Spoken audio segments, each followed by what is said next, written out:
Shalom teman-teman sekalian, selamat berjumpa kembali dalam Breakthrough in God. Dalam program kali ini saya ingin mengajak kita merenungkan sebuah janji Tuhan atas pemulihan keadaan. Hari-hari ini kita merindukan ada satu pemulihan yang terjadi di dalam kehidupan kita, entah saudara secara pribadi maupun ketika kita melihat dalam masa-masa corona ini. Kita melihat anak kita yang sudah lama bersekolah secara online, mungkin mereka merindukan bertemu dengan teman-temannya secara onsite.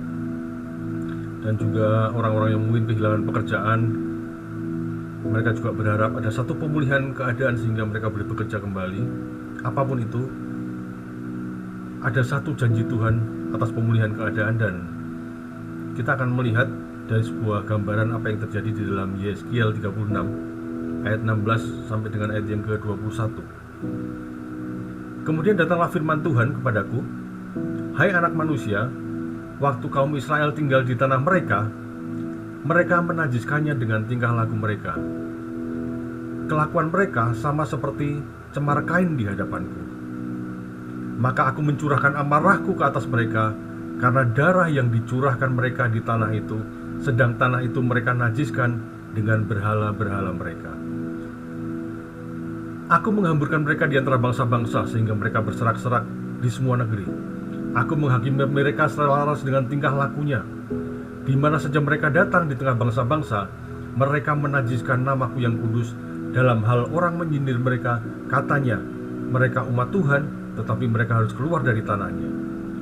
Aku merasa sakit hati karena namaku yang kudus, yang dinajiskan oleh kaum Israel di tengah bangsa-bangsa di mana mereka datang." Bapak, Ibu, Saudara, teman-teman sekalian, Allah kita adalah Allah yang penuh dengan kasih dan setia. Dia adalah Allah yang menepati setiap janjinya dan perkataannya. Karena kasihnya kepada umatnya, maka segalanya dia berikan bagi umat manusia. Kasihnya adalah kasih yang tidak bersyarat, kasih yang meskipun, kasih agape. Bahkan saat manusia tidak taat dan jatuh dalam dosa, Allah karena kasihnya langsung membuat rancangan penyelamatan dan penebusan dari sejak kitab Kejadian, sehingga muncul apa yang tertulis dalam Yohanes 3 ayat ke-16. Karena begitu besar kasih Allah akan dunia ini, sehingga ia telah mengaruniakan anaknya yang tunggal, supaya setiap orang yang percaya kepadanya tidak binasa, melainkan beroleh hidup yang kekal. Allah melakukan penebusan dosa manusia melalui Tuhan Yesus yang mati di atas kayu salib dan kemudian bangkit menebus setiap dosa kita semuanya, umat manusia. Oleh karena itu berbahagialah setiap kita yang percaya kepadanya, karena kita ini tidak akan binasa, tetapi kita akan memperoleh satu kehidupan yang kekal. Itu yang firman Allah katakan pada setiap kita. Demikian juga Bapak, Ibu, Saudara, ketika kita merenungkan apa yang terjadi dengan bangsa Israel ketika dia ditindas di Mesir, Allah memperhatikan mereka, dan dikirimnyalah Musa untuk memimpin pembebasan mereka keluar dari Mesir menuju tanah Kanaan. Namun apabila kita memperhatikan cerita ini, kita akan mendapati bahwa angkatan pertama dari orang-orang yang keluar dari Mesir, mereka semuanya mati di padang gurun. Mereka habis. Karena apa? Karena umat ini penuh dengan sungut-sungut dan kebebalan. Kita akan melihat bahwa yang bisa masuk ke tanah Kanaan hanyalah Kaleb dan Yosua serta generasi berikutnya dari mereka. Namun itulah tetap merupakan bagian dari cinta Allah kepada bangsa Israel, sehingga generasi yang berikutnya ini bisa menikmati Kanaan, tanah yang berlimpah susu dan madunya. Oleh karena itu, Bapak, Ibu, Saudara, teman-teman sekalian, kita juga harus ingat bahwa meskipun Allah kita adalah Allah yang penuh kasih, tetapi kasihnya itu juga tidak hanya tercermin dari janji berkat, janji keselamatan, tetapi kasih Allah juga tercermin dari penghukuman. Bukan berarti dia Allah yang kejam, tidak. Tetapi lebih tepatnya Allah kita adalah Allah yang mendisiplin setiap anak-anaknya, karena dia cinta kepada umatnya, cinta kepada anak-anaknya. Itulah yang terjadi kepada bangsa Israel. Allah menginginkan umat yang kudus, umat yang berkenan di hatinya, umat yang menjadi milik kesayangannya sendiri. Keluaran 20 ayat 5 mencatat demikian, Aku Tuhan Allahmu adalah Allah yang cemburu. Keluaran 34 ayat yang ke-14 berkata, karena Tuhan yang namanya cemburuan adalah Allah yang cemburu. Allah sangat menyayangi umat Israel sebagai umat pilihan. Ada banyak perkara mujizat yang Tuhan kerjakan bagi bangsa ini. Tetapi mari kita lihat firman Tuhan kepada Yeskiel menyebutkan kelakuan mereka, umat Israel, pada waktu itu sebagai cemar kain di hadapan Tuhan. Tingkah laku mereka najis, kata Tuhan. Dan bahasa Indonesia sehari-hari mengartikan kelakuan mereka itu haram, seperti wanita yang sedang haid. Mohon maaf. Dan dalam Yeskiel 24 ayat 1 sampai dengan yang ke-14, Allah justru menggambarkan kota-kota Israel seperti kuali tembaga yang berkarat. Artinya, terjadi kotoran, kenajisan yang terjadi pelan-pelan dan menumpuk sehingga menjadi karat yang merusak. Dan Tuhan mau berkata bahwa hal itu sudah sangat keterlaluan. Karena Bapak Ibu Saudara, teman-teman sekalian, berdasarkan penelitian, ya, tembaga itu adalah logam yang paling kecil kemungkinannya untuk dapat berkarat. Jadi kalau sebuah tembaga terjadi ada karat di dalamnya, artinya ada sesuatu yang di luar kewajaran. Itulah gambaran Tuhan terhadap bangsa Israel. Karena bangsa Israel melakukan ketidaktaatannya sedikit demi sedikit semakin menumpuk, sehingga digambarkan seperti tembaga yang berkarat. Nah, apa yang dilakukan umat Israel sehingga Tuhan mengatakan demikian? Yang pertama, umat Israel itu menyembah berhala di dalam ayat yang ke-18. Dan kemudian umat Israel ini mencemari tanah perjanjian. Dan yang ketiga, umat Israel mencemari nama Tuhan. Karena ketika mereka melakukan penyembahan berhala, kemudian didisiplin Tuhan keluar dari tanah perjanjian, kemudian memunculkan olok-olok bangsa-bangsa di ayat yang ke-20, terjadi efek domino yang beruntun, terjadi kenajisan yang saling berhubungan, dan Allah tidak berkenan akan hal itu. Oleh karena itu Allah menyatakan kasihnya dalam Yeskiel 24 dengan cara mendatangkan bangsa Babel untuk menyerang Yerusalem, untuk mendisiplin mereka. Umat Israel harus dimurnikan, diganjar sesuai dengan perbuatan mereka.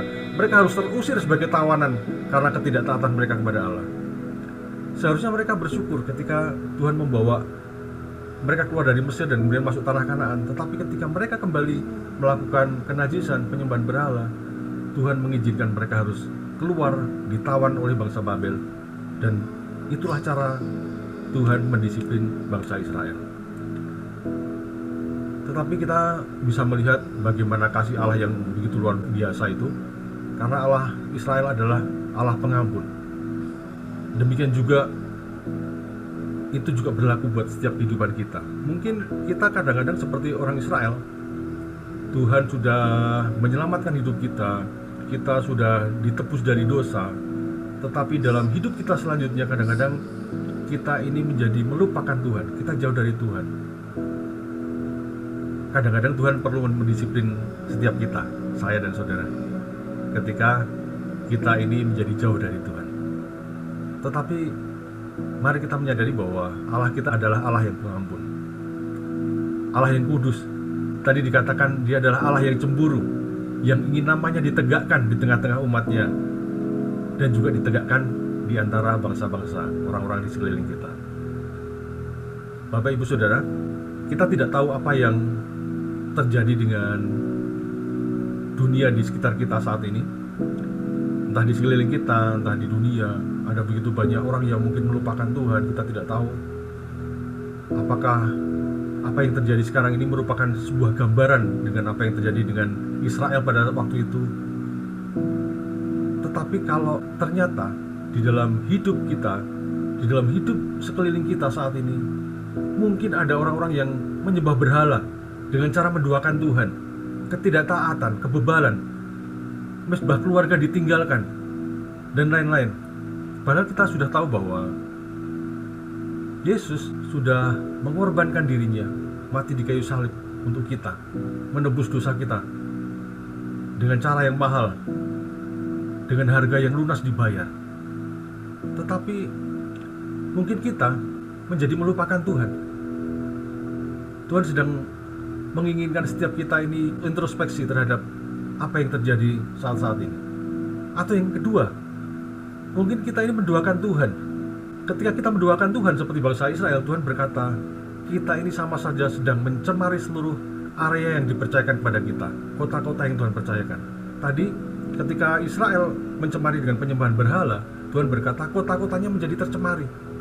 Oleh karena itu, ketika kita juga melakukan hal yang sama, kita sudah ditebus dari dosa, tetapi kita melakukan hal-hal yang mendukakan Tuhan, sama saja kita sedang mencemari sesuatu di sekitar kita. Mungkin keluarga kita menjadi tercemar.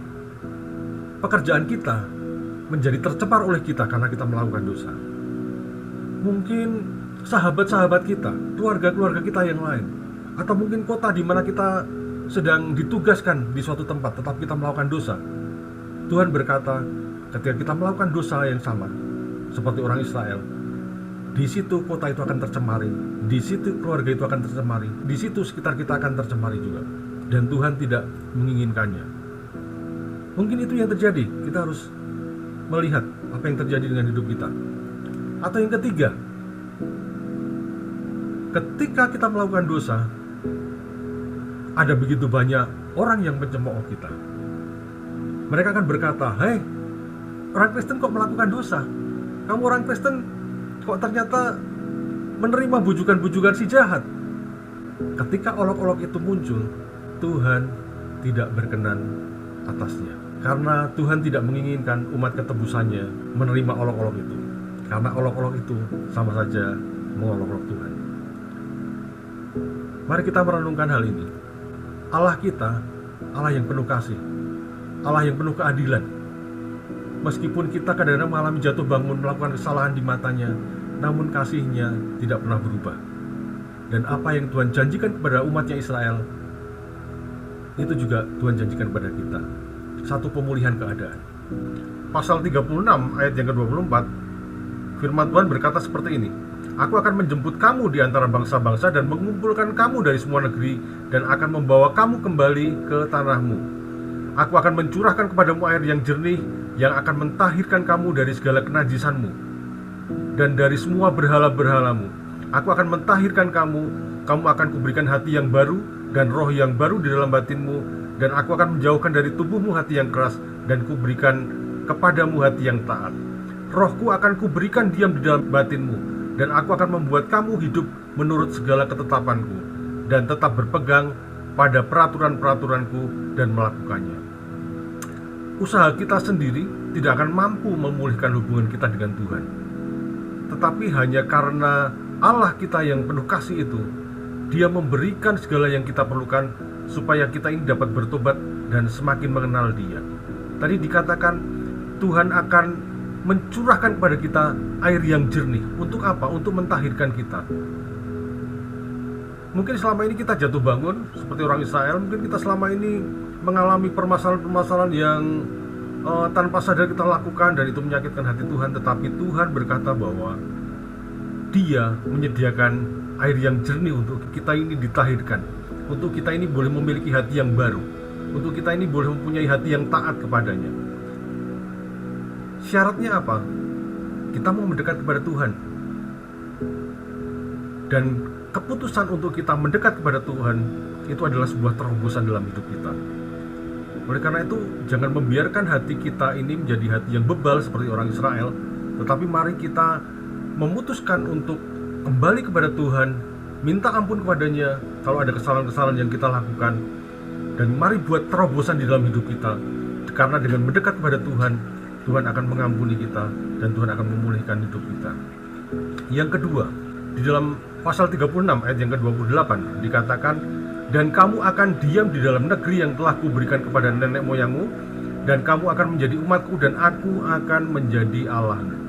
Aku akan melepaskan kamu dari segala dosa kenajisanmu, dan aku akan menumbuhkan gandum serta memperbanyaknya, dan aku tidak lagi mendatangkan kelaparan atasmu."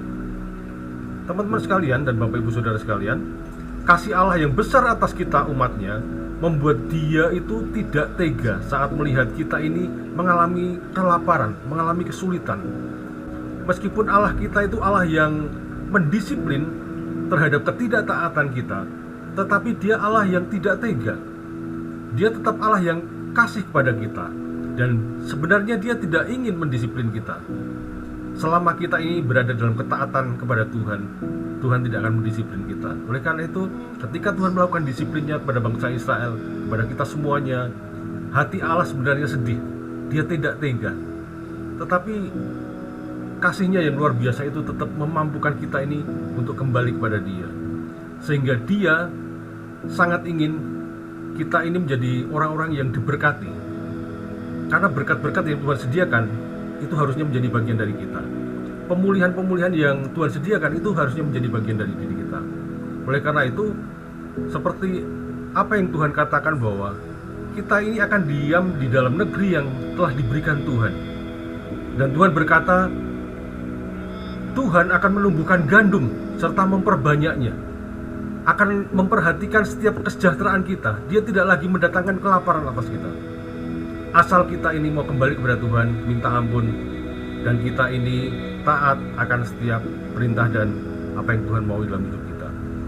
Poin yang ketiga, pemulihan yang Tuhan kerjakan di dalam kehidupan bangsa Israel dan juga kehidupan kita adalah pemulihan nama Tuhan di hadapan bangsa-bangsa.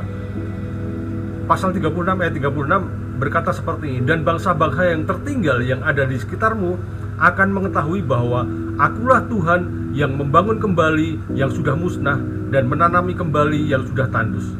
Aku Tuhan yang mengatakannya dan akan membuatnya. Nama Tuhan besar dan kudus sampai selama-lamanya. Namun Tuhan ingin kebesaran dan kekudusannya itu dinyatakan bukan hanya di dalam lingkup hidup kita sendiri, tetapi Tuhan menginginkan kebesaran dan kekudusannya itu dinyatakan kepada bangsa-bangsa di sekeliling kita. Oleh karena itu, ketika kita ini ditahirkan oleh Tuhan dan kita ini berdiam dalam setiap apa yang Tuhan inginkan, taat dengan setiap apapun yang Tuhan perintahkan, dan di situ nama Tuhan dipermuliakan, Tuhan akan disenangkan karenanya. Oleh karena itu, sebagai kesimpulan, Bapak Ibu Saudara dan teman-teman sekalian, Allah kita adalah Allah yang penuh kasih kepada umatnya, dan kita ini adalah ciptaannya yang segambar dan serupa dengan Dia. Oleh karena itu, mari kita mentaati Tuhan dan segala perintah dan ketetapannya, dan buah dari kasih-Nya kepada setiap kita adalah keintiman dengan Tuhan. Tuhan berkata, Tuhan akan berdiam di tempat kita berada. Berkat yang akan dicurahkan di dalam area yang Tuhan percayakan, disitulah namanya dipermuliakan dan Tuhan disenangkan. Oleh karena itu, keputusan ada dalam setiap hidup kita, apakah kita ingin dipulihkan atau tidak. Tetapi janji Tuhan kepada bangsa Israel dan juga janji Tuhan kepada setiap kita, akan terjadi sesuatu yang namanya pemulihan keadaan. Asal apa? Asal setiap hidup kita kembali dan berbalik kepada Tuhan, dan kita ini melakukan apa yang Tuhan mau.